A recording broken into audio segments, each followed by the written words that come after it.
Any hecklers will get hammered.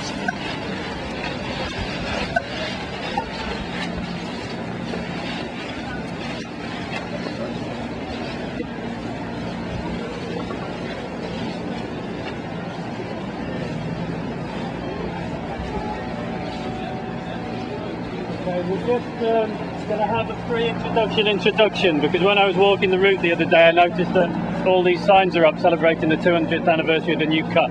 So just going to very briefly orientate ourselves as if we were before the new cut had been built. So originally Bristol was a city that grew up between two rivers. There's the River Avon and the River Frome. The River Frome, I've just been told, originally went down Broad Street, but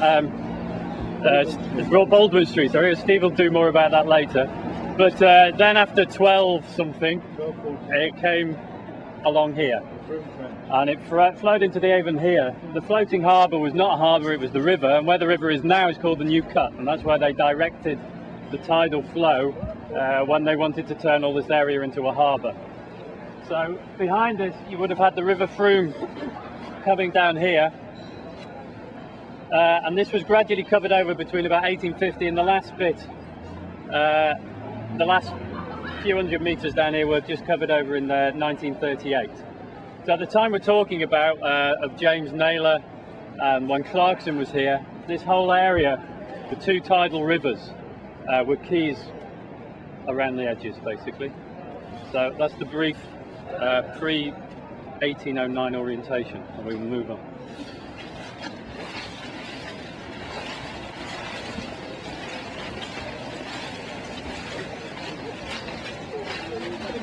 Well, I just thought before we start, we'd give a little idea about the context of today's talk. I mean, we're Bristol Radical History Group. I've got to say that some of this talk and walk comes from a radical history tour that Ian Bone, a Bristol author you might know, did a few years ago, and it's one of the reasons we started the group. So what we've done is not try and cover all the radical history, which is impossible with central Bristol, but to try and pick out two sort of elements, and you could say competing elements in history. One is to look at like individual activists who may or may not have changed history. Some of them certainly did affect history in Bristol and the wider world, but also to look at the radical crowd as well, how the crowd has affected history, the people who are unnamed, the people we don't know who they are. So the idea of this talk is to try and have a little comparison between the activists we're going to talk about and various sort of bits of history, and also how the crowd has affected things in Bristol. That's kind of the plan. I think that's important to us as a group because it's very easy to pick up on these personalities. It's much harder to pick up on how groups of people are unnamed, how they organised when people didn't read and write, how they actually recorded things, they didn't record things. So it's very hard often to understand big events like riots or demonstrations that have not been organised by people who can read and write necessarily. So that's what we're going to try and cover today. So it's kind of social history, a radical history of central Bristol, comparing activists and the crowd. I think I was just, what did you want to mention? That was it. That was it? Okay, I don't know whether you want to... Dawn's just going to slot in. Since we had the event on suffragettes earlier this afternoon at Temple Meads, Dawn's just going to describe what happened in Colston Hall, since we're just right next to it. Just very briefly, just a short item. The Bristol suffragettes managed to hide in the organ of the Colston Hall and heckled the political meeting that was happening at the time. And I kept coming across something very strange, that I was finding two dates, the 1909 and the 1912. And then when I started researching it, I discovered they actually did it twice. So the dates weren't wrong, they did manage to get away with it twice. Amazingly, they managed the second time, they must have forgotten what they'd done. And 1909, it was Mr. Worrell who was coming to Bristol to talk, a minister, and two suffragettes managed to hide behind the organ in the loft, Elsie Howie and Vera Wentworth. And it took them quite a while to find them. It took them at least an hour, and they kept calling out, "Votes for women," and they were hunting around all over the place trying to find them, and eventually ejected them. And you do have to remember at this time women were not allowed into political meetings because the heckling had started, because they would talk about votes for women and the ministers did not want to speak about it, so they would not let them in the first place. So they would disguise themselves as men or boys with flat caps, then start sort of handing out leaflets, and hiding in the organ was another thing they did. In 1912 it was Mr Hobhouse, he was here, and the Votes for Women magazine actually stated, "Mr Hobhouse hears voices from the organ," and there was a lot about it in the press. Okay, brilliant.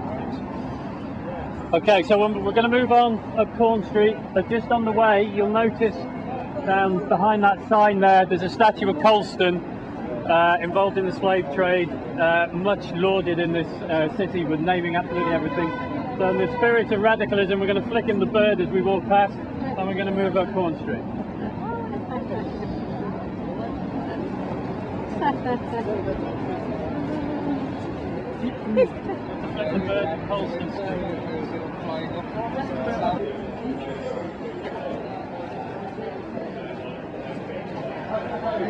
We wanted to start the walk by looking at an area that I don't know whether, I'm an atheist I've got to say, but I've got to say we're very interested in the last few years in our group as in religious radicals. You've got to remember, like, I suppose, back in the time we're talking about now, which is in the 17th century, you know, religion was very dominant. It was like a dominant force of society. It's how people understood things. It's how people, you know, rationalised social and political behaviour.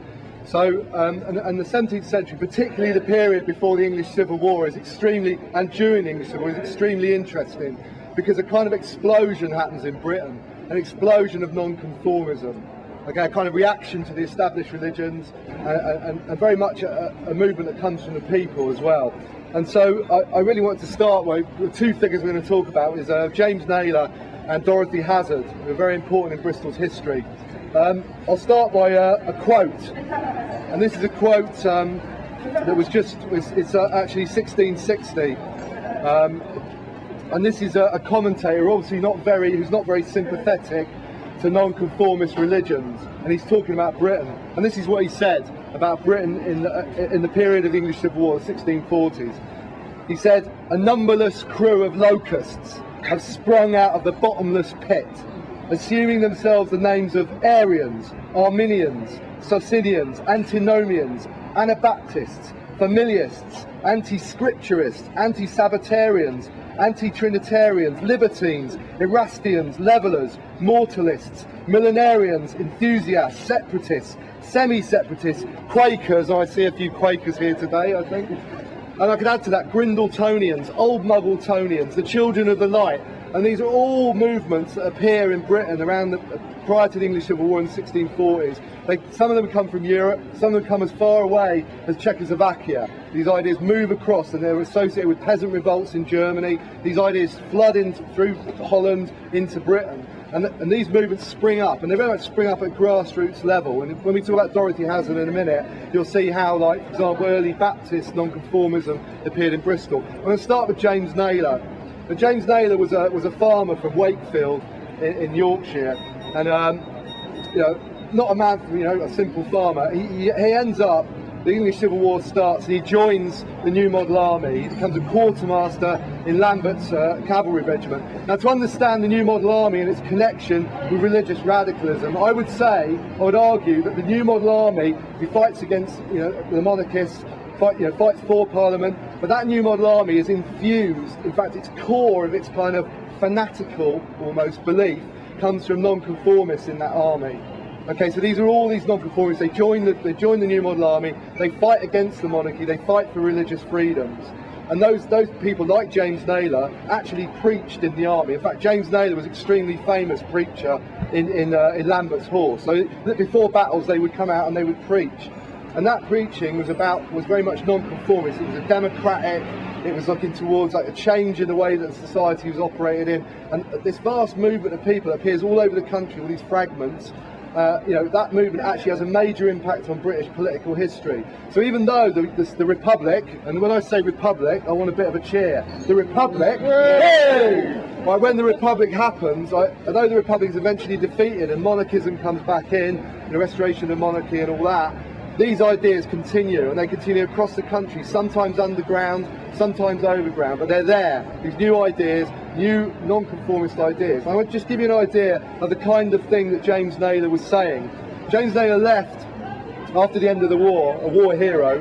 He comes out, goes back to his farm in Wakefield, and then he's like, he says, I was filled with the light of Christ, decided to become a preacher after that on the road. And the kind of thing James Naylor was, obviously he believed in democracy, he was against monarchy. He also said things like this. He joined the sect which was called the Children of the Light, who eventually became the Quakers as we know now, though in a different form, I would argue. They've developed over the years in different ways. The kind of thing he followed, he said, he that respects persons commits sin. So Quakers never took their hats off to anybody. Okay? And some people joke that Naylor wouldn't even take his hat off to God. Okay, so it's this kind of equality, this feeling, because there was obviously deference, you know, monarchy creates deference, they were sweeping that away. Right? He spoke out against bondage and slavery. It's very early, in the 1640s. He also, and this is kind of very relevant to the political situation today, said that anybody who was a self-lover, proud, covetous, or respects gifts or rewards should not be a ruler. And that's something that's very relevant today. So he was against corruption. He also talked about common land and enclosure, which the first sort of waves of enclosures were happening in that period, or in that period there was a wave of enclosure going on.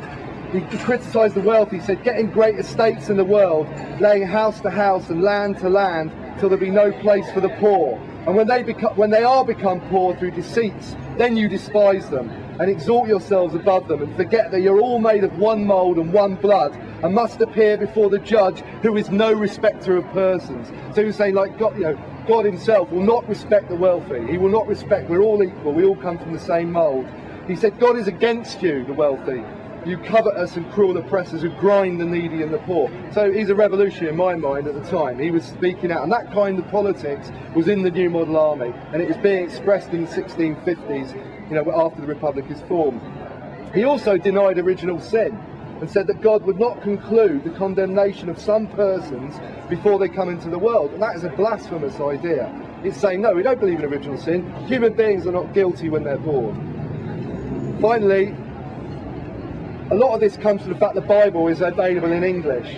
You know, it's not in Latin anymore, it's been around for a while, people start to read it. Ordinary people reinterpret the Bible, and they read it and take their own, you know, perspectives on it from their own social and economic and political position in society, and that's where Naylor comes from, I would argue. And finally, he also suggested that Christ perhaps had not risen to heaven and would not come back at the last days as a man to judge all nations. So he's starting to change the idea of Jesus Christ. He starts to talk about Jesus Christ being an everybody. And that's a very key point about Quakerism itself, I would argue, that it was bringing religion back into yourselves, denying all the, you know, churches and cathedrals, all this kind of tack that is controlled by a religious hierarchy. So that's rubbish. What it's all about is human beings and ordinary people. And that's what James Naylor was about. Very quickly, James Naylor came to Bristol in 1656 with a group of, I would argue, were ranting women. If anybody knows who the ranters were, they were kind of the punk rockers of the age. Right? So he brings a group of women, and he actually decides to recreate the entrance into Jerusalem of Jesus on Palm Sunday. Right? Now, I was trying to think of some kind of like relevant today that you could do that was about as blasphemous as that, and I'm sure there's a few things you could think of, but it was pretty bad, a bad thing to do. But he did it to try and show, these stunts they did to get publicity, were trying to show their religious ideas, to say that Christ was one of us as in ourselves.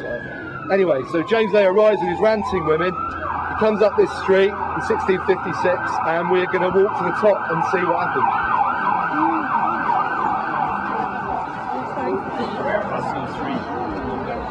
Okay, right. What happened to James Naylor after his blasphemous ride through central Bristol with his ranting women? Well, the Thistle Hotel is actually just there. It was, which used to be called the Grand, I think. It's still the Grand. It's going to be the Grand again. This used to be the site of a pub called, I think it was called the White Hart, on that site. And after, I've got to say, the day that James Naylor chose to come in and recreate Palm Sunday, it absolutely chucked it down. The streets were full of mud, they were totally soaked, they walked from Exeter as far as I know. So they got here and they went to the pub afterwards. Like, you know, a lot of people go on demonstrations or something. I'll have a pint afterwards. So they went, after they'd done the most blasphemous thing done in England for years, went straight into the pub, and that's where they were arrested. So James Naylor was arrested, and eventually tried in Parliament for blasphemy. It was very interesting that he was taken before Parliament, and there were people who intervened to try and stop, you know, what was going on. And the question is, why were they putting James Naylor? You know, this was sort of the Republic. Hooray. Hey! Right, so why was James Naylor on trial? Well, what's happening at this stage is that there are power struggles going on. The Puritans are trying to get a grip on everything now. They've said, okay, we've won the war. You know, we've effectively used all these people in the army to do it. They've been fanatical. They've fought extremely hard, and now it's time to kind of fight, you know, put the batten the hatches down, get religion sorted out, and clear, you know, stop all this nonsense. This, like, you know, nonsense that comes from the ranters all the way through to the, you know, effectively what become the Baptists. They want to clear all that out and stop it. So there's repression begins, and James Naylor is the first person who really gets hammered by it. So they take him to Parliament, they put him on trial. Cromwell intervenes because he's a war hero and says, you know, what are you doing? And Cromwell knows that these are the kind of men that led the armies, you know, they were the core of the armies that won the Civil War for Parliament. So he intervenes, but it doesn't make any difference. They put him in front of Parliament, they kind of decide what punishments are going to give him. Throughout the trial, they're saying to him, you pretended to be Jesus, you said you were Jesus. He said, no, I didn't say I was Jesus. What I was saying was that Jesus was in all of us. And he sticks to his point all the way through. He never retracts or anything. That's what I said, you know, and he's very clear. They decide to punish him. So they basically branded a bee on his head, bored with a hot iron. They bored a hole through his tongue so he couldn't speak or preach again. And they lashed him more than 300 times in Bristol and London as a kind of public spectacle of what happens to people who want to be religious levelers, religious radicals at the time. So that's the end. That is effectively the end of Naylor. Naylor goes to prison for 3 years. Comes out at the end. Obviously prison with that after being lashed, you know, the chances of his survival were very low, but he made it. He survived the 3-year prison sentence, came out, and eventually he was killed, mugged in fact, on the way to Huntingdon, and died. But Naylor's legacy is very important because what was going on in the Quakers, and to give just a bit of context to who Naylor was in the Quakers, was that the historians say at that time the Quakers were about 40,000 strong in the north of England in particular, and the two main key figures in the Quakers were James Naylor and Fox, and between them they were kind of vying for control, or let's say ideological control over the organisation. Naylor was a much better speaker and preacher and could argue theologically. He was very dangerous on that level because he was able to take on the established church and argue, and people could understand him. He could do this in public and people understood what he was saying. His criticisms were very, very accurate. And so there was a kind of power struggle going on, and Naylor gets kind of pushed out of history till very recently, in fact. I think in the last few years the Quakers have started to reassess James Naylor. And to give you an idea, I think, and this is a bit harsh on the Quakers here, but the James Naylor Foundation, I think, is a Quaker organisation for the mentally ill. Okay, that's how he was understood for a long time. He was mentally ill. But now he's been kind of, you know, re-looked at. There's a lot more interest in him as a figure and what he was saying. So that's where Naylor stands. He sits in a history of nonconformism, and I would argue he was a martyr to that as well. So very interesting figure. If you want to look more at stuff, there's a lot of Quakers books that have come out in the past and recently about James Naylor. Okay. Before we move on, just a bit more orientation. We've got St John's Gate down there. Down on through there on the other side of Rupert Street, where the River Frome ran, there was a bridge, and on that bridge was the Frome Gate, which Roger will be talking about when he talks about Dorothy Hazard. And the reason why there was a gate inside a gate is because at various times the walls were expanded, and they left the old bits of wall and gate there. So it was sort of not that far, just on the other side of that, on the other side of Rupert Street, sort of towards Christmas Steps. So it's kind of the city gate, you know, to the city wall. That was the main entrance at that time on that side of the city. All will become clear. Anyway, we're just going over to that, what used to be a camera shop and is now jewellers, isn't it?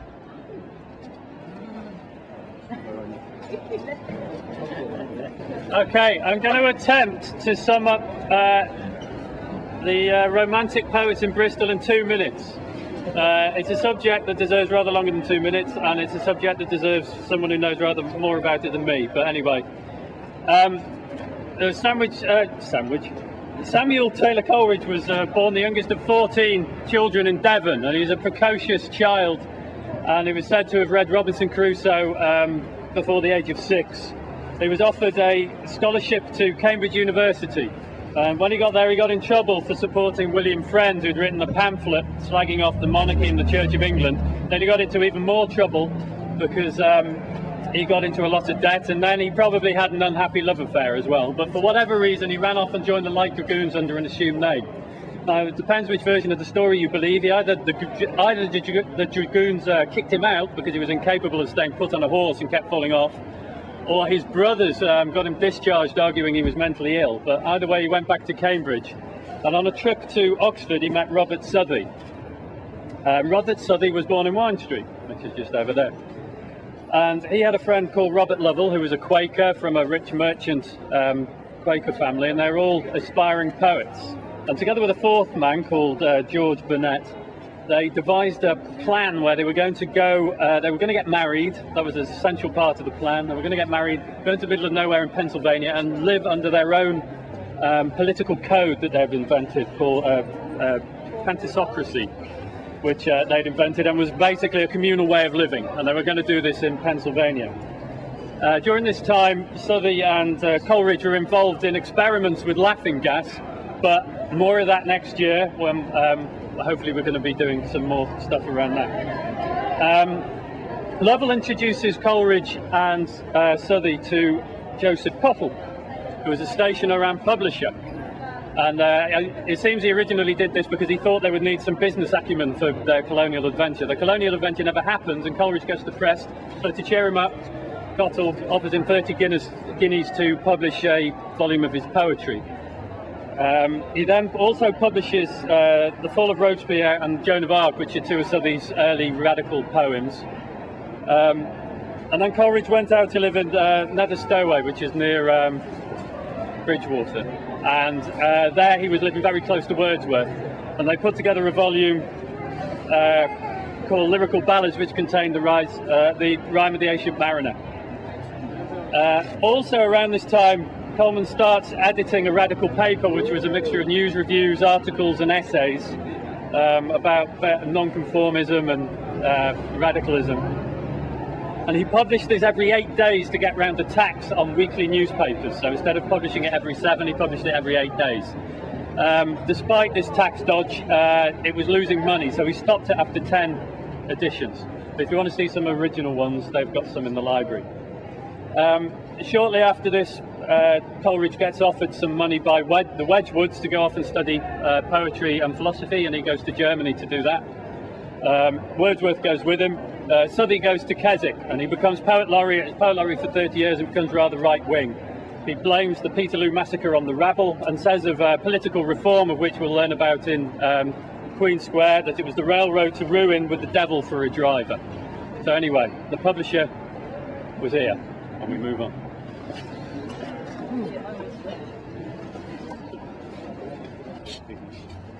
Okay. Right, just come back to the non-conformism I was talking about earlier on in the 17th century. Well, one of the things I haven't mentioned is the role of women in that.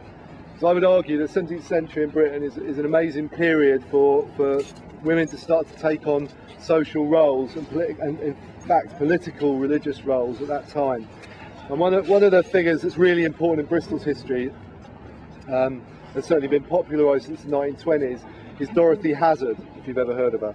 But, Dorothy Hazard, or Widow Kelly, I think she was known as at the time, before she got married, was one of the founders, or one of the key people, movers in the breakaway, in the non-conformism, actually in Bristol, and the breakaway from the established church. And we don't know an awful lot about Dorothy. What we do know is this: is that she famously, you weren't meant to work on Christmas Day. Right? There were these rules about what you were allowed to do by established religion, and she famously used to sit in her shop spinning in the front window. That's the kind of thing she was doing, making protests about religious conformance and opposing that. And she's very much associated with what is now the Broadmead Baptist Church, which is at the bottom of the hill there, if you go down to the bottom of the hill by Tesco's, you can go and have a look in there. It's the new Baptist church, but originally the Baptist church there is where Dorothy Hazard was associated with. Why was she so important? Well, you could argue she's one of the first women preachers that appeared in Britain at the time. And obviously that couldn't happen in the established church. It happened in non-conformist religions, particularly happened in these religious levelling organisations that started to allow ordinary people to be part of the service. So I'm sure many of the Quakers could explain it better than I could, but as I understand it, these services were actually held initially, and certainly Dorothy Hazard was part of this, in people's houses, and you could just go along and everybody could speak. So rather than having like somebody like me telling you all what to do, there would be actually, you'd all be involved. It was much more like a consensus religion, something that people could partake in, something that people could speak about themselves. So it's kind of a levelling process going on. Dorothy Hazard's involved in that. They start meeting, they separate from the established churches here, and they start meeting. She gets married, but kind of doesn't. In fact, it's argued that her congregation wanted her to get married, right? So she did get married and became Dorothy Hazard, but her husband was also a preacher. But she kind of broke away from that. She was, clearly very much able to make her own way in the world, and so she actually preached herself and was involved in that process. She's most famous, I think, in Bristol, and there's a really great painting in the Guildhall if you get a chance to see it. In the English Civil War in 1643, the Royalists, it's held by Parliament to begin with, Bristol. The Royalist troops led by Prince Rupert.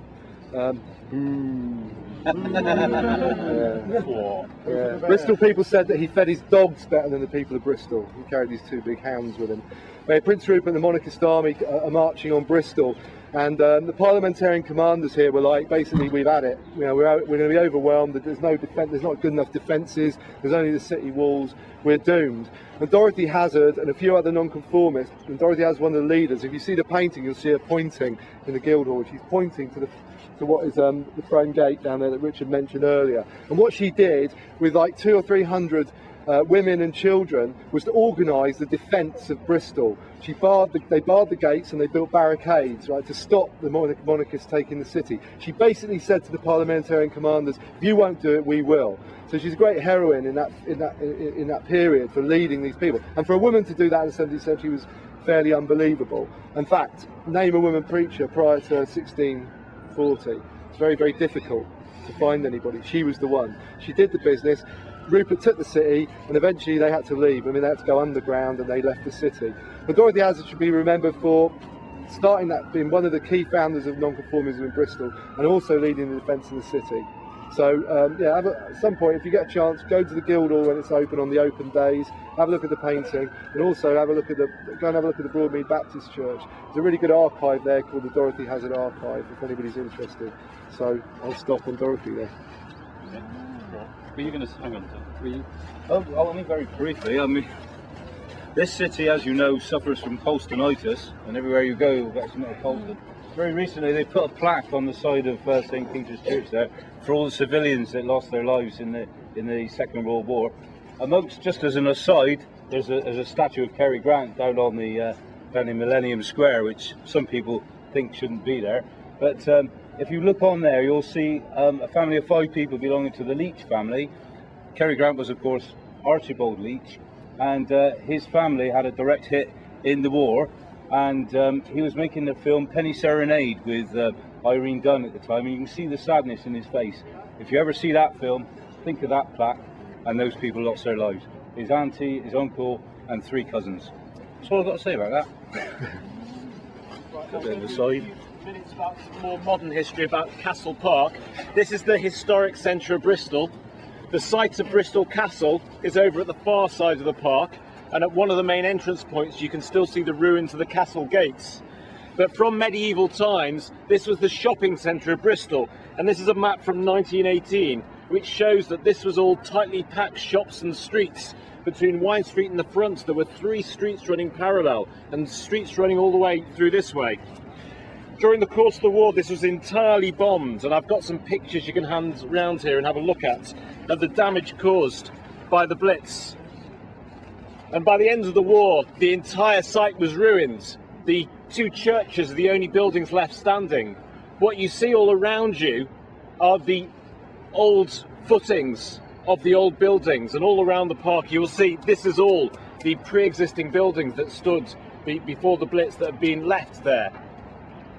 After the war, the council compulsorily purchased all this land, plot by plot, until they had the whole lot, and then promised that this would remain land dedicated to the people of Bristol. It would not be given over to corporations, it would be dedicated to the people of Bristol. And plans were put afoot to decide what was going to be done with this land. In the intervening period, as you can see both from this map from 1950, where everything is marked down as ruins, to this map from 1970, where everything is marked down as car parks, nothing at all happened on the site, except during the 60s, where the council sold that corner of the land to the Bank of England and Norwich Union for commercial buildings. 20,000 people signed a petition against it. People marched outside saying, "You promised this land to the people."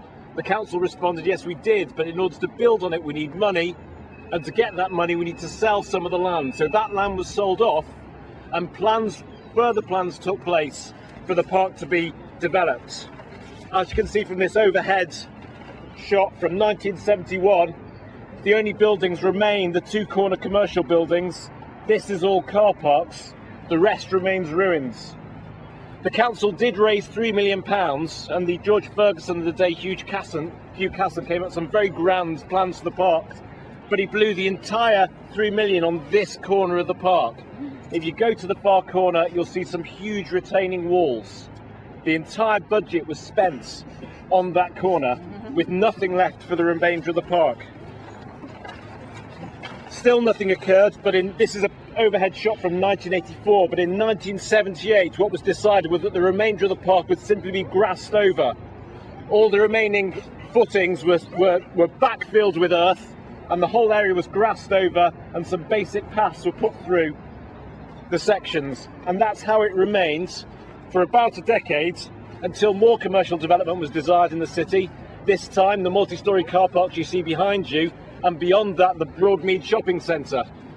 In order to cope with that development plans, the council felt that what they needed to do was turn most of Castle Park into a car park again. And as you can see, the heart of the park, from the front of the church there, right across all the way to the harbour fronts, was converted to car parking. Again, enormous public uproar. The council said this was necessary for the survival of Bristol, and it was also necessary if they were going to raise the funds necessary to develop the park for the people of Bristol. And about £1.5 million was raised by the rents for this land, and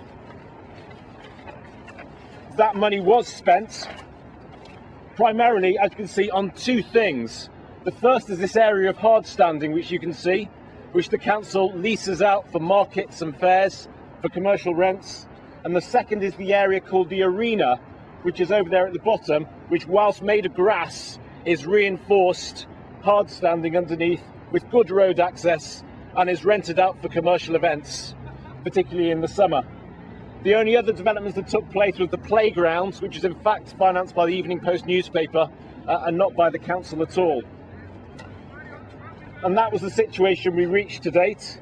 The council still has plans for developing the park to create more usage, but what does the future hold for Castle Park?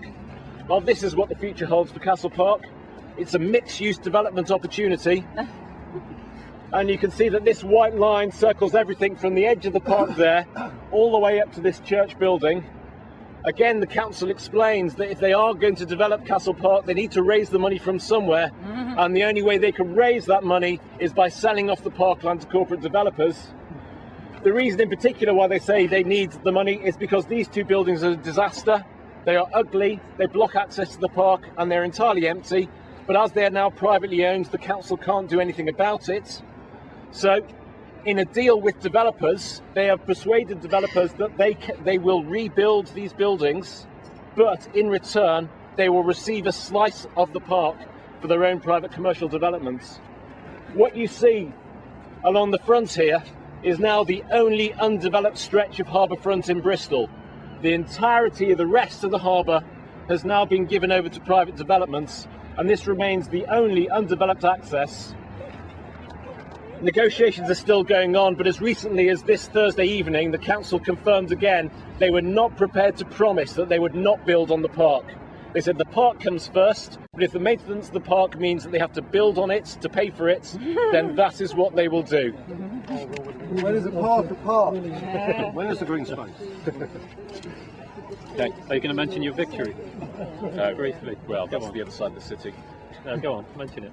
Has anyone still got the the plans are going? If anyone wants to have a closer look at the plans before you the maps and plans, then they can while the photographs of the ruins are going about.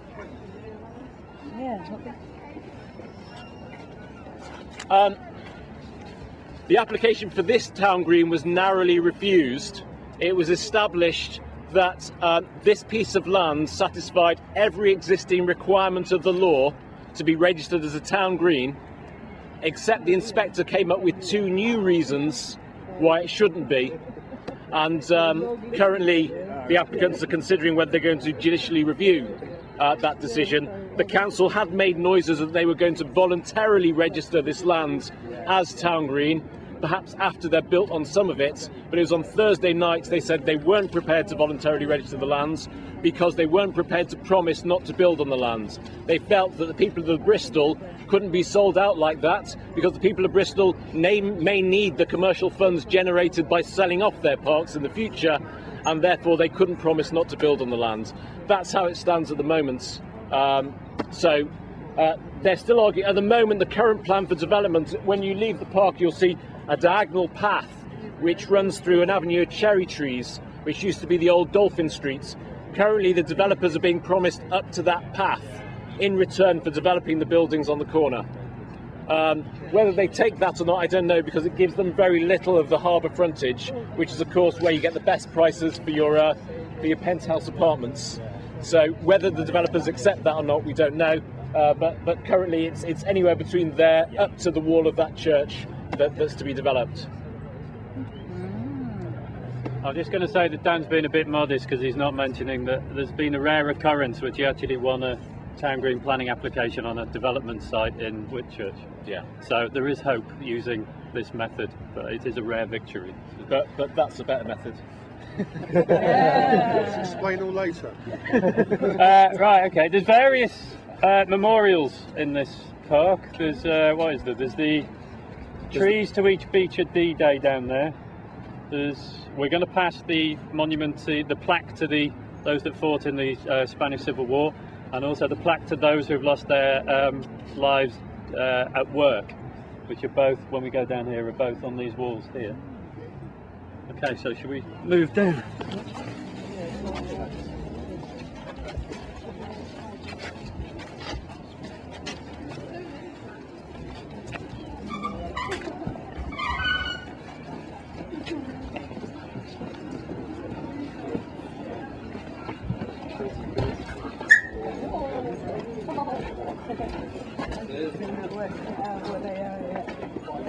That's the plaque to people who died in work up there.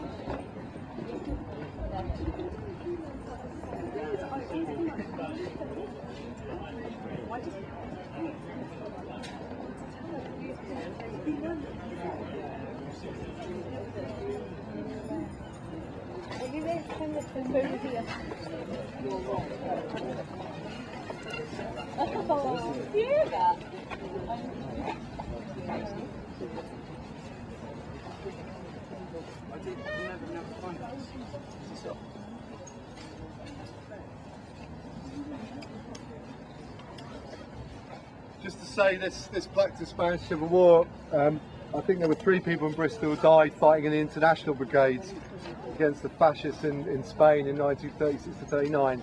But this plaque's being restored, I believe. I think Ian knows. Well, Palmyra's here. Palmyra, do you want to say something? Palmyra, do you want to say something about your plans for? Well, I just think this is a lovely plaque, but it is a shame that is quite difficult to read, and also people walking down can't see it. So what I'm trying to do is put some bright tiles around it in the colors of the Spanish Republican flag, red, yellow and purple.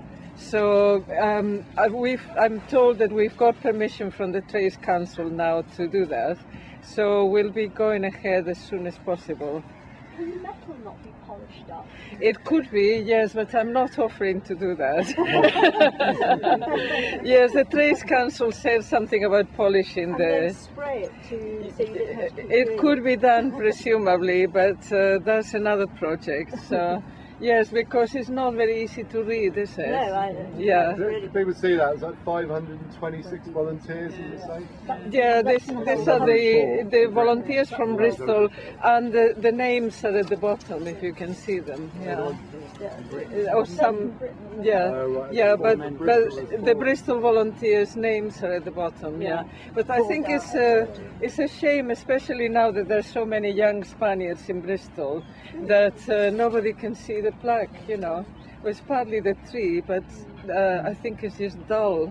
So hopefully when we put the tiles round, people say, "Ah, that's the Spanish Republican flag." Yeah.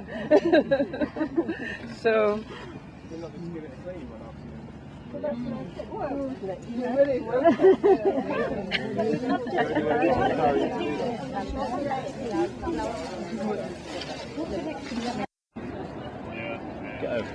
Go.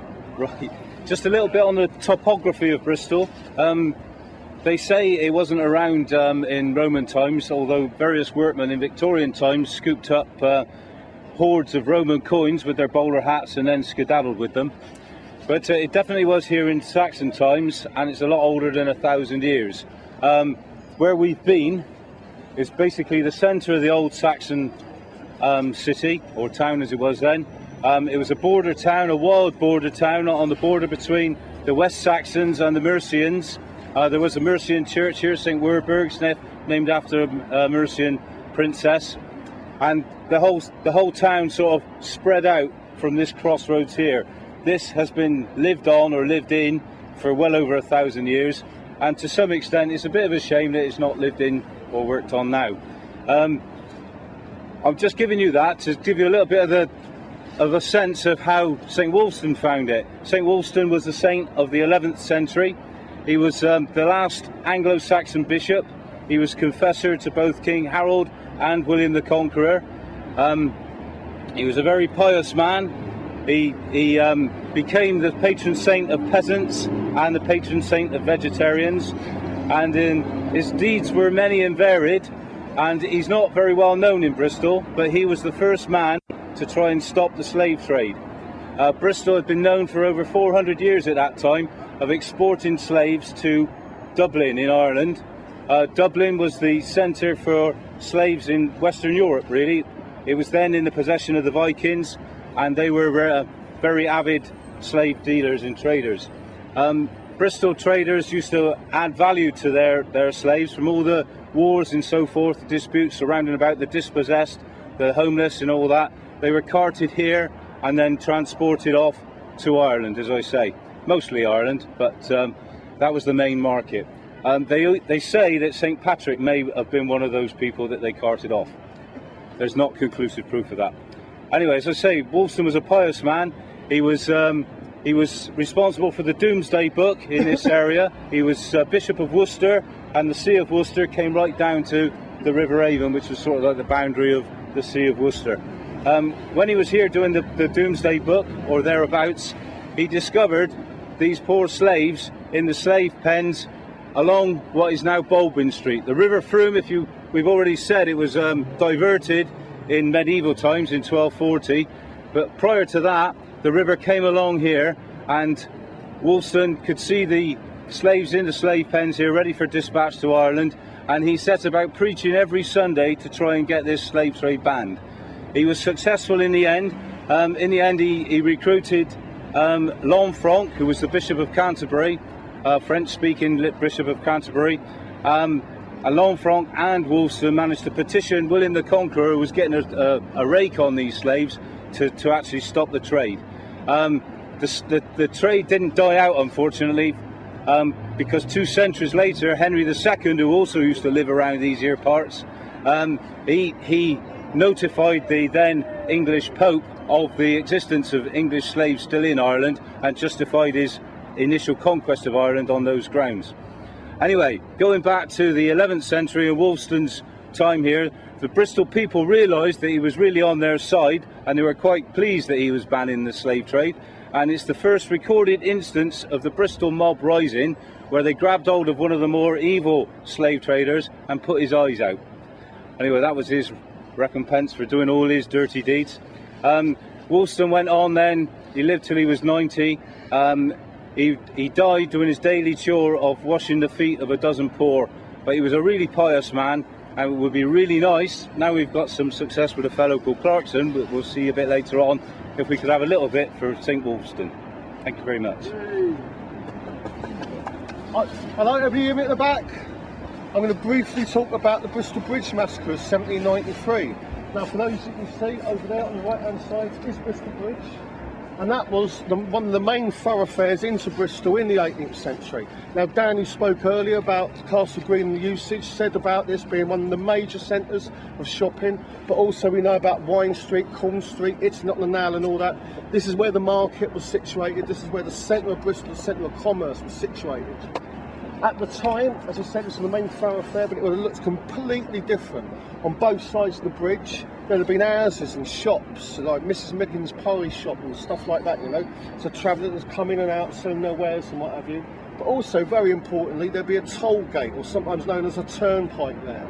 Now, in this day and age, before the Highways Commission and such likes, local authorities would basically flog the rights to upkeep a certain stretch of road to the highest bidder, and they would put an act in to raise the money via a toll gate. So basically there was an understanding between also the populace who used it, that the toll gate and the money via that toll gate was used for the refurbishment and keeping up of the thoroughfare. Now, the bridge was very famous because, as I said, it was used on a daily basis by hundreds of Bristolians, people from Bath, the Kingswood colliers bringing their coal in and such likes, you know, so they kept an eye on it. And a lot of people knew that it was, the actual act was about to expire, that the amount of money they'd raised from it had probably paid for all the improvements, so they were expecting for the toll gate to be taken down. And sure enough, in 1793, it seemed as if that was going to be the case. The act was about to run out, and a bloke called Hiscock, who actually had the rights over the toll gate, was very clear that he wasn't going to ask to increase it for a further period of time. And the populace heard about this, they came down. As the toll gate was a bit unpopular, there wasn't anybody actually collecting the tolls anymore, it was just sort of dissipating. They ripped it down and had a blooming good bonfire. There's another very impressive thing about Bristol that as Bristolians you all should be very proud of. You were very famous for having a good riot or two when you felt the need. There were food riots, market riots, there was tollgate riots, there was wage riots, the Kingswood colliers were kicking off every half hour, there was a religious riots, you know, and the Bristol populace, when they felt badly done by, they would get off their bums and do something about it. But at this time there was no conflict. They thought the tollgate was down, and they were actually having a party.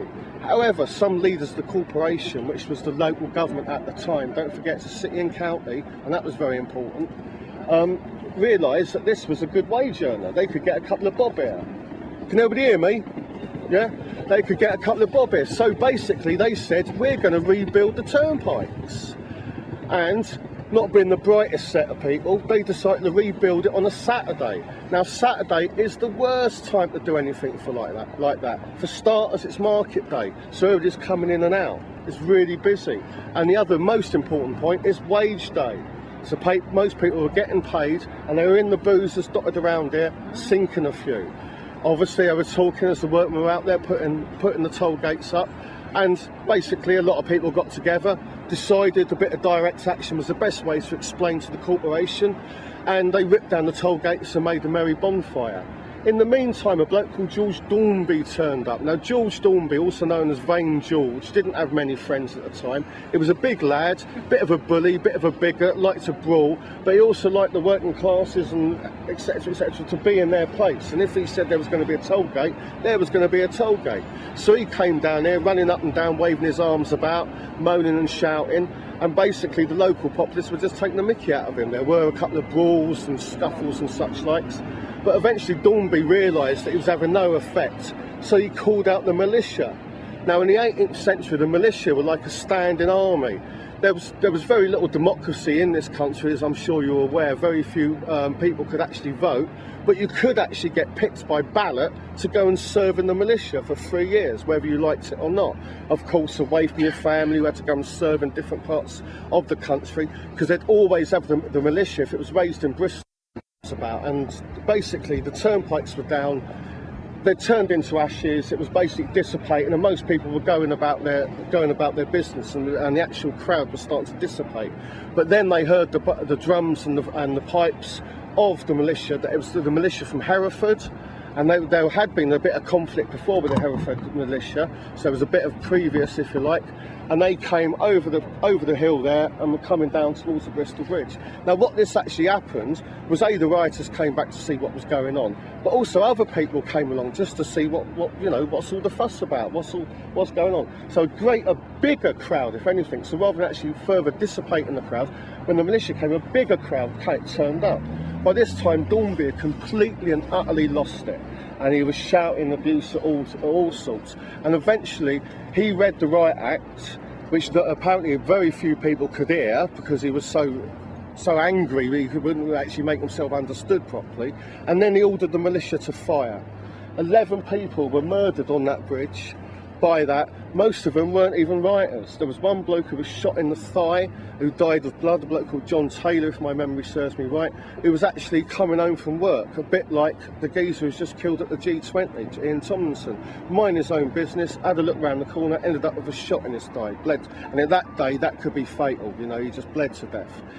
But one of the most interesting things about it, I think, is the coroner returned a verdict on these 11 deaths of murder by persons or persons unknown, which was a big move at the time, and the corporation put a lot of pressure on this coroner to change this verdict, and my understanding is he refused. However, nobody from the militia was prosecuted, nor was Dornby, and unfortunately I've got to tell you, the turnpikes did go up again. Okay. Bristol Bridge Massacre. Bristol Bridge Massacre. We'll avenge it later. Yeah? Right. Okay. I'm on my own. We'll be with you. Okay. Yeah. Honest. I'll start. We'll catch up.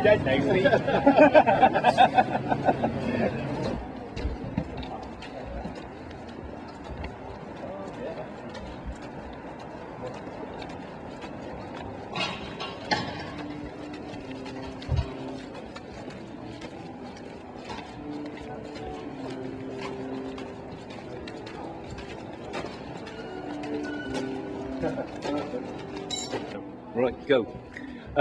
2006, Roger, Rich, Dave, quite a few others got together to do some radical history talks on the run-up to Abolition 200, which was in 2007. A grassroots sort of collective, is that the right word, Rog? Of various people. I shared the platform one night to talk about this pub, the Seven Stars. On the platform was Dave, who showed me how to talk, Madge Dresser, who was quite brilliant talking about her topic, which is slavery. I was there because I happen to know a little bit about pubs and pub history. Why is that funny? Hours of research. Yeah, hours of research, yeah. Anyway, this pub was built just after 1660, just after the Restoration. Its first owner was a chap called Saunders, and he owned what was to become George's Brewery, or Courage's Brewery. He sold it in 1694 to a chap called John Hawkins.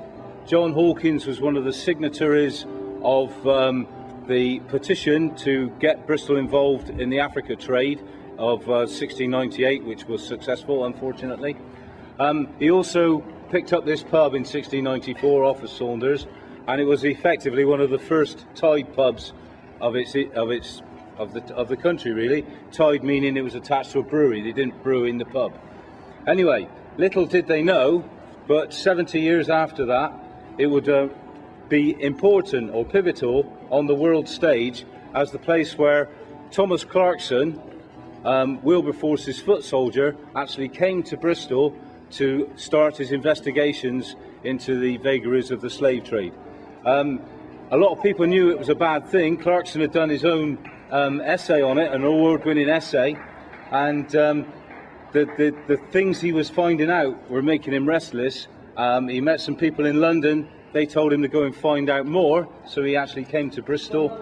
He was introduced via some Quakers. He was introduced to Landlord Thompson of the Seven Stars, and Landlord Thompson was able to guide him around Bristol to some of the pubs that were inveigling people on board slave ships. People didn't want to go on the slave ships. He's also able to talk to sailors and everything and actually find out exactly what was happening in the slave trade. And this was the start of his real evidence gathering that eventually, 20 years later, led to the abolition of the slave trade. Not the actual keeping of slaves, but the trade in it itself. Landlord Thompson is a bit of a mystery character. We've tried to find out more and more. One of the first things, well, physical things, I suppose, the Radical History group has been able to do is put a plaque actually up in Bristol to some unknown hidden history, and it was that of Clarkson's. And in finding out about, do you want to shut that bloody thing away? In finding out, you've put me off me stroke here. Oh dear. When we did that plaque, we didn't want it to be like one of these ordinary blue plaques. We wanted it to be something a little bit different. We wanted Clarkson to be up there in the fore of it, so we got a brilliant Bristol plaque designer called Mike Baker to actually sculpt Clarkson's sort of visage on it. And then we'd put episodes of Clarkson's visit here, it was only a short visit, two months, something like that, around the plaque, and then just make more of the importance of what he found when he actually came here. This pub, as I say, changed the world. It's great that we've got something to show and shout out about. We found things out going back to 2006. There was a fellow in the audience called Peter Linebaugh. He was the star speaker. And when we were mentioning the Seven Stars, he said, was the Seven Stars sign anything to do with the Big Dipper? And we said, or I said, no, it's the plough sign. He said, well, in America, it's the Big Dipper.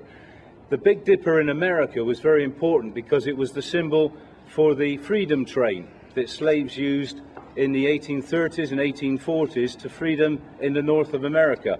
They followed the Seven Stars, as we call them, to the North Star, or the Freedom Star as it is now in the States, and that journey took them using a pilot song, which is what mariners used to sort of signify the way, the time of year, what to look out for, etc. The escaped slaves were able to go up rivers and so on to avoid the hounds that were chasing them at a specific time of year to freedom in the north. And it was just one of those great twists of history, of fate, that sort of said the Seven Stars, where Clarkson crossed the threshold to get freedom in this country, was what the Americans were using 30 or 40 years later to get freedom in the States. It was just another quirk. And we happened to find out that the Great Western Railway, one of the most successful engines or locomotives on the Great Western Railway, was also called the North Star. So all this symbolism was coming in, so we've actually got the picture of the North Star locomotive on the plaque. Another fact that came out through Bristol Radical History was that slave compensation money was paid to the owners of slaves in 1838 and 1833. I think it was 2 phases. Anyway, that money was invested in the Great Western Railway. Another great irony, both by Bristol slave plantation owners and Liverpool ones subsequently. So again, another big twist. So if you do get a chance to have a look at the plaque, or go in the pub or whatever, please look up the iconography on it, and you'll find out all these little tales we're telling. And it's all thanks to Bristol Radical History. BRHGHGO-OK. Join up. Thank you. Okay, so if you want to walk down and have a quick look at the plaque, then we're heading back there.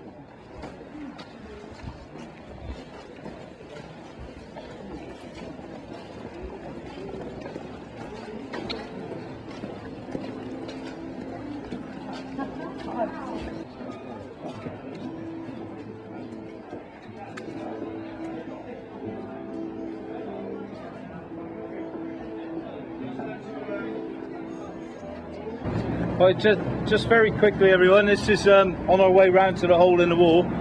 This is the last vestige of Thomas Canning's house. If you look at these arches and everything in there, you'll see the last little bit of his house. Thomas Canning was quite an important guy in his day, 15th century. He had the largest private fleet of ships in the country, and he was actually a King Henry VII, I think it was. Before the 7th. I floundered already. Anyway, he was his paymaster sort of thing. I shouldn't have lived as dangerous, yeah. Anyway, he had a huge fleet of ships. His biggest ship was the Mary and John of 800 tons, which is 10 times the size of the Matthew, and we're talking about 50 years before that. So he built up so much wealth, he was able to repair St Mary Redcliffe Church. He then took a priestly vow, and became, after his wife died, which is why he's got 2 tombs in St Mary Redcliffe Church. He wasn't allowed to be buried alongside his wife. And one of the asides I wanted to tell you about, he had a cabinet of curiosities, and in this cabinet of curiosities he had the gauntlets of King Stephen's brother. King Stephen's brother was incarcerated in Bristol Castle, and he was tortured, and one of the tortures was to heat up his gauntlets on a fire and then place them over his eyes so as it would blind him.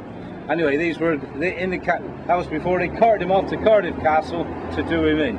Anyway, it's all part of the general history of Bristol, and just an aside, and I'm only waffling now, so we'll tug on now to the hole in the wall.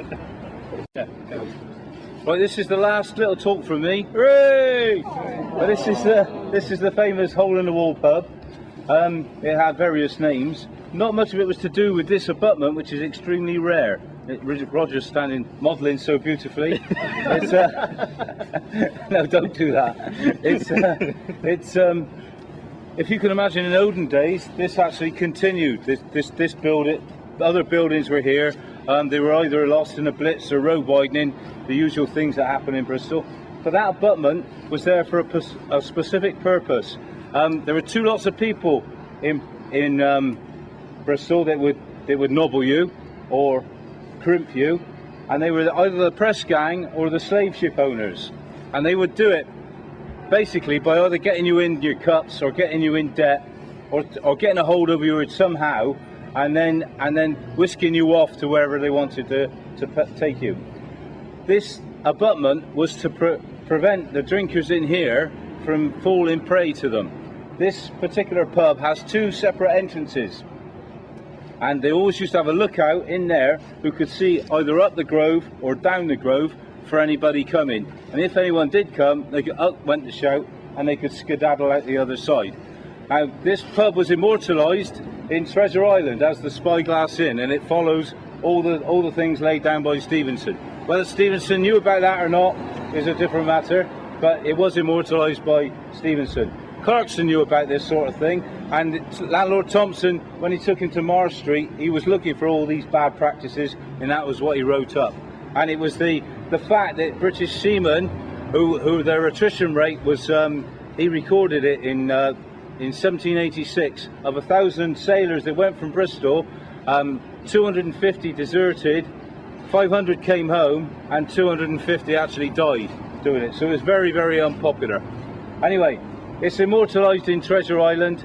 That geezer, Sir John Hawkins, who we mentioned, who had the Seven Stars pub, he was a sponsor of Woodes Rogers' voyage. You'll see a plaque to Woodes Rogers in a minute. Big privateer. He circumnavigated the world, rescued Alexander Selkirk, who'd been marooned. That was the inspiration for Defoe's Robinson Crusoe. Defoe met Selkirk over the old dungeon keep of Castle Green that we were in at earlier.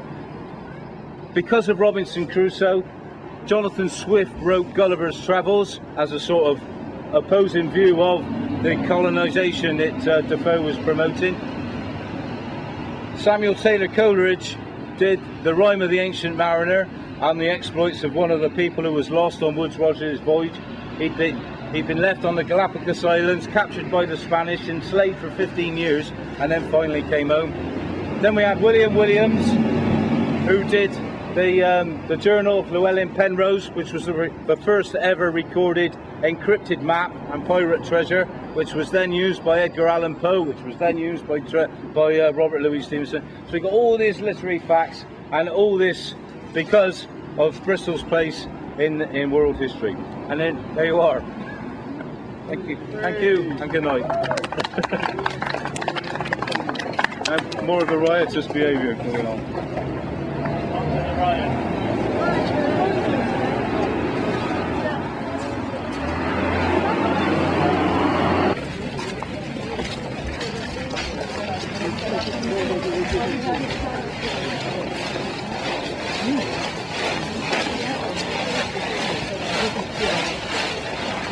Right, we're coming towards the end here, but it's a bit of the Abbott and Costello show here at this particular site. I'm apparently Lou Costello. Anybody knows? Anyway, the youngsters probably won't know what I'm talking about. But anyway, I just want to take you back to 1830, 31 actually is the period we're talking about now.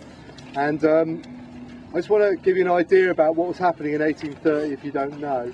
It was kind of the 1968 of the 19th century, if that makes any sense. So, just to give you an idea, 1830, what was going on in Britain in 1830? Well, first of all, there's a reform movement. And that reform movement to try and get democracy has been developing right since before the French Revolution, but particularly after the French Revolution. We haven't even talked about the period between 1790 and, say, the end of the Napoleonic Wars, which is a very interesting period where there is a massive rise in republican ideas in Britain, particularly in the working classes as well. 1830 is a kind of continuation of that movement. So in 1830 you've got a move towards democracy. To give you an idea of the level of democracy in 1830, approximately 5% of the adult male population could vote. Okay, it's about 5%. So of course no women could vote, and obviously the age, I'm not even sure what the age for eligibility was, but the vast majority of the population are completely disenfranchised. Okay. And their tactics for political protest prior to enfranchisement are quite different. They do involve riot and stuff like that. We haven't even covered half of it in this city. But anyway, 1830 comes along, and that movement, the movement for enfranchisement, for democracy, is starting to gain ground. Political unions are forming in big cities like Birmingham and Manchester, and there's a move towards reigniting the reform movement that came out after the French Revolution. Also in 1830, there's significant, probably the most significant rural unrest that this country has ever seen, which were called the Captain Swing riots, which started in the summer of 1830. And current historians have now logged 3,500 incidents of riot, incendiarism, that's burning buildings and haystacks, wage riots, bread riots, extortion, huge mobs of people going around wrecking machines. They wreck threshing machines. So the whole, you've got to imagine, the whole of the British agriculture is in turmoil, with mobs of rioters going around fighting because their wages are so low, because mechanisation is driving them into poverty.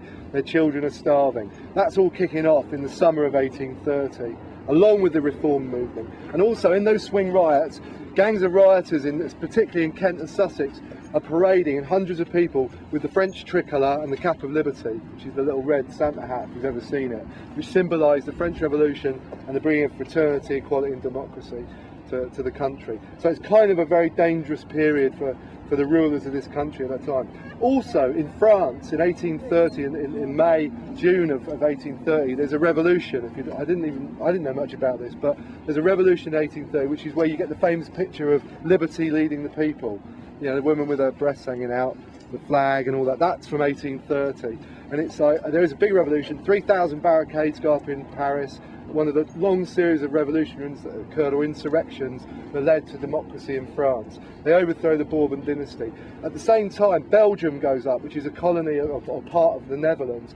There's a huge rebellion in Belgium. It separates itself from the Holland. All these ideas are flooding across into Britain. So Europe's aflame. The rural England's aflame, the reform movement's on the march again, and that's 1830. And that causes the collapse of Wellington's government in November. Wellington, being a Tory, completely opposed to reform. His name, if everyone knows what Wellington's name was, he's called the Iron Duke. And I always thought because he was kind of hard and won battles. Actually, it's because people used to wreck his house all the time, and he had to put shutters up to stop people from putting bricks through his windows because he was against reform. So, very revolutionary period. The Reform Act gets put through in 1831. This is the first bit of enfranchisement. It will go from 5% of the male population to 20%. So it's the middle classes getting the vote. That's the plan. Right? That goes into Parliament. I think it goes to the House of Lords, and it's defeated.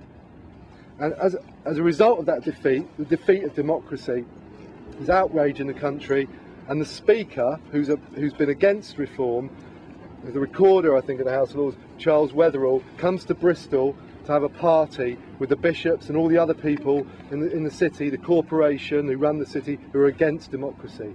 And I'll lead you on to Bud Abbott. Thank you. As Roger said, only 5% of the population had the vote, and in Bristol, 6,000 out of a population of 104,000 had the vote. That was all. So when Sir Charles Wetherell was the recorder of Bristol, turned up in a coach and horses drawn by 4 magnificent grey stallions with all the pomp and ceremony to here, he was less than welcome. There's something else we need to consider as well. Bristol was corrupt. The corporation was like a closed shop. One of the major things that they seemed to be able to do was to spend the money on having great big knees-ups. And this, once again, Sir Charles Wetherell was coming in to celebrate the continued disenfranchisement of the vast majority of Bristolians, and it was coming to this area.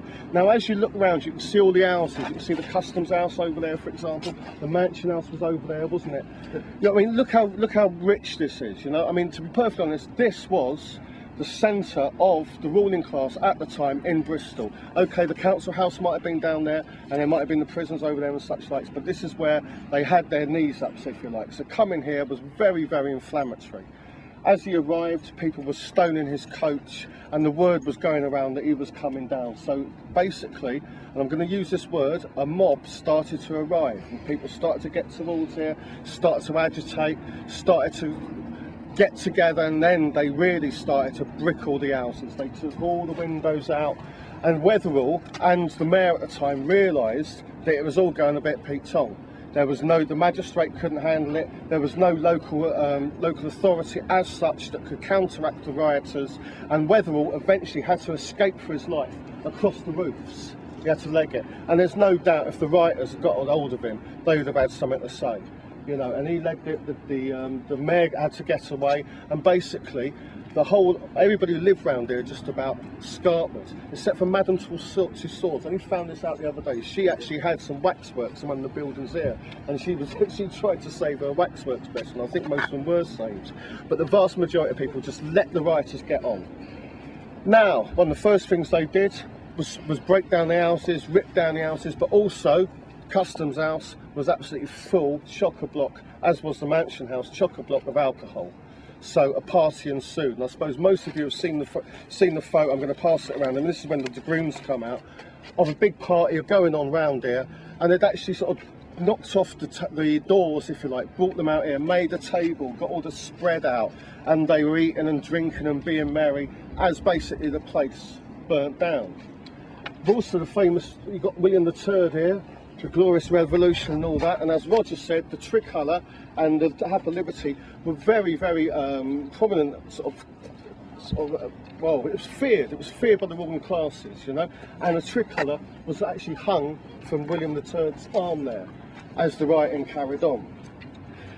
Eventually, the dragoons were called in, and they cleared the Queen Square of the rioters, killing hundreds. A lot of people also died in the fires, and basically it was always felt that, you know, the rioters just came down here. They saw a chance to get some free beer, have a bit of a knees up, and cock a snook at the authorities. And it's always been felt, and that's why I spoke about using the word mob. That whilst there were some people down here around political reform, a lot of people just tagged on the back for a good knees up. However, the evidence suggests otherwise. When you actually take a better look at what they targeted, you see they did actually target places that were seen to be marks of their oppression. For example, as I said, the Customs House, the Mansion House, the Council House was attacked, but also all 3 prisons were attacked. The new prison over there, which cost, just by the Louisiana, do you know where the roundabout is by the Louisiana? Just round the corner there on the banks of the Nephron. You might not be able to see it very well because all that's left really is the old front of it, and it's pretty overgrown, and we are thinking about reclaiming that space for our history at a later date, but we'll get to that another day. But like that one, the Bridewell was burnt down, and also the Stapleton Road, Nick, that used to be used to house French prisoners of war in the Napoleonic War, which is a mile outside of Bristol, wasn't it? There's also other evidence of this was pre-thought. There was some planning that went into this. There was Arkwright's foundry, Ackerman's foundry, and all the hammers disappeared before the riot. Absolutely disappeared, and they were used to smash in the gates of the prisons before they were burnt, and they all were back on Monday morning except for 2, and here they are. I mean, feel the weight of that. Feel the weight of that. Feel the weight of that. Go on. Yeah, don't bring it back later. Give it a try. Don't smack a car. These are models of the hammers that were used in Ackerman's foundry. They were actually forged in a forge in Easton. So, using the same methods, technology they were using there. Yes. Now this was probably one of the largest, the most famous riots in Bristol's history. There is no doubt the local authorities lost complete control of the situation over a couple of days, and the local populace had control of the streets. They'd legged it out of here, they'd left the square to us basically, and the good news that was had. Not only that, as Roger said, you know, the actual ruling classes were being affected by the swing riots, what was happening in Europe, the French Revolution and such like, and what happened in Bristol freaked them out so much in London that the Home Secretary was given a carte blanche to arrest what they were called reform radicals and such like prior to any disturbance in London. And of course, as we know, the Reform Act was passed in 1832, which increased the franchise by something like 8%, didn't it?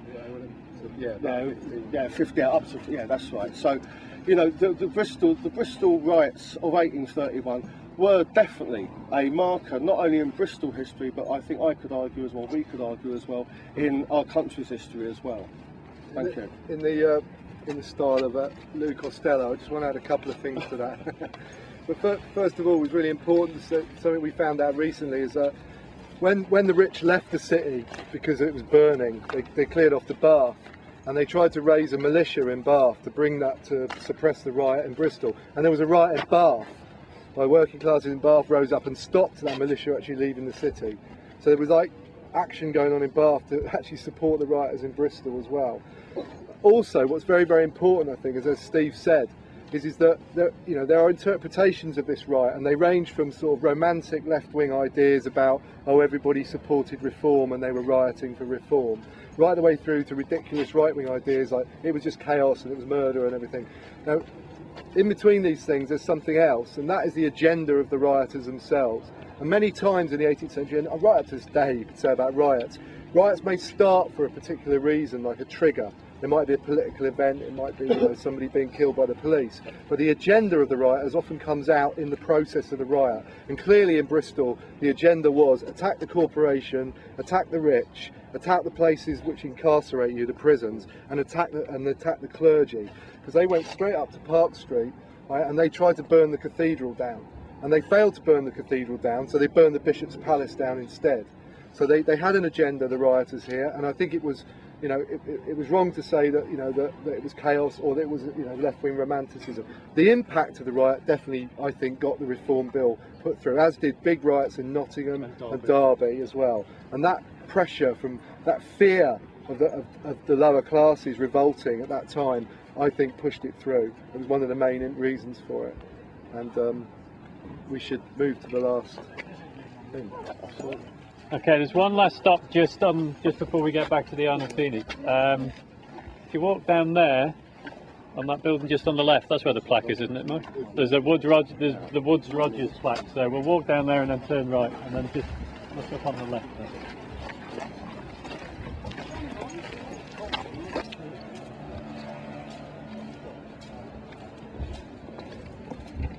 Right, can everybody see through this gap? Yeah. So you can see the cathedral, and then behind that you can see Cabot Tower, right? It was on the top of Brandon Hill. Yeah. Well, there's a kind of postscript to 1831 that I think is really important and again isn't very well known about. There's work done by a historian at the University of West of England called Steve Poole, if you know him, who did some research on the history of Brandon Hill in the 19th century. What's important about it is after that riot of 1831, after that, you've got to imagine that you are Bristolians, you've probably been involved in it or know somebody's been involved in it. At the end of that riot, they don't know how many people were killed, but it was somewhere between maybe 100 and 500 people were cut down in the fighting when the Hussars were sent into Queen Square and all over Bristol. So there's been an incredible amount of death as a result of that riot. There's been lots of injuries, and I should imagine an awful lot of really pissed off people came out of that in the Bristol working classes, went back to South Bristol where they lived. In 1832, so the bill goes through and there's reform and the middle classes get the vote, basically a small percentage, about 15% of the population. And as a result, the reformers decide to hold a banquet to celebrate getting democracy for the middle classes, right? And they think to themselves, where should we have this banquet, right? Where we'll invite all these 6,000 new voters to come and maybe vote for us as well. But they decide to go for the Downs, right? But the corporation turns that down. Obviously the corporation doesn't believe in democracy, so it tries to stop this party happening. So instead they think, well, we'll go for the Brandon Hill, and Brandon Hill at the time was the People's Hill. It's kind of, stuff on Brandon Hill was a bit like the Ashton Court Festival, everybody just went up there. That's where you went to have a party, Brandon Hill. See the whole city, you kind of had this old common land thing, you go and hang your washing up there if you want, you're still legally allowed to do that. There's all sorts of common rights associated with it. So the reformers thought, oh, what we'll do is we'll celebrate the enfranchisement of the middle class. We'll have a banquet on Brandon Hill, the People's Hill. What a good idea. And somebody said, you know what, here's a banquet, and we are charging 2 and 6, 2 shillings and sixpence for it.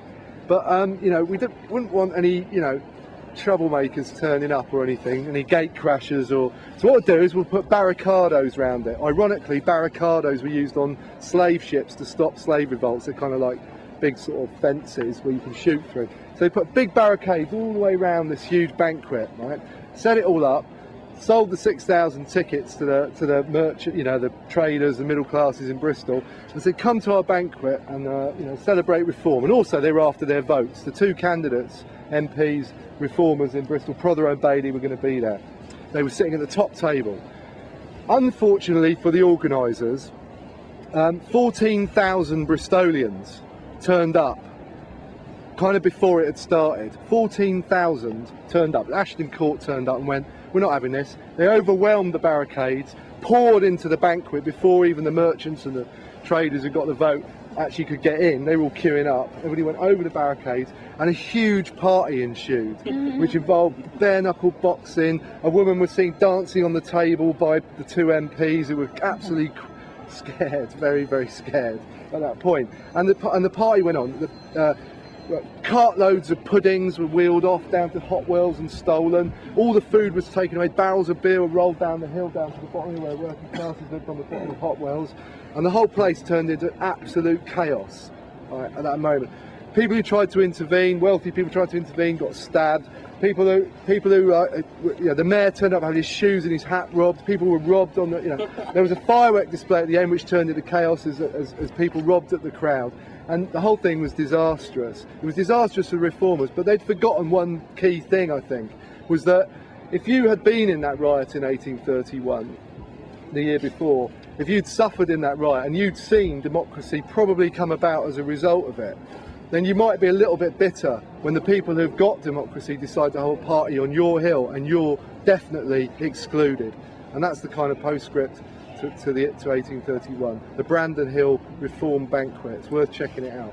And that's the end of the talk, and I'd just like to say thanks to everybody for coming, Rich for organising it, and Steve and Mark, Steve and Dan and everybody, and also to say thanks for coming on. If you want to get on our mailing list or anything, or so you can get emails about other events, then come and see us and we'll write your names down.